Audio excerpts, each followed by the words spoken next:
Pagod eh. Pagdaan naman.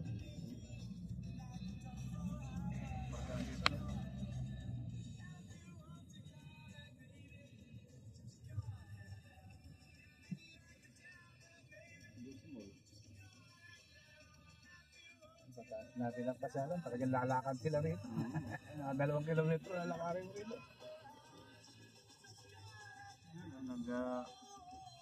Pangin-hangin lang sila.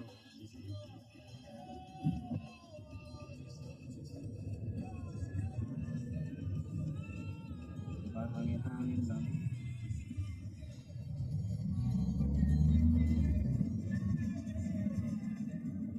Mga ano, tapi. Buwan yung mga kagaya. Drum na rin. May restaurant dito na ano eh, parang lunch ha. Dito yata yung mga Oktoberfest ginaganap eh. Month of beer. May ano dito, ipagawa ng beer, yung pupunta natin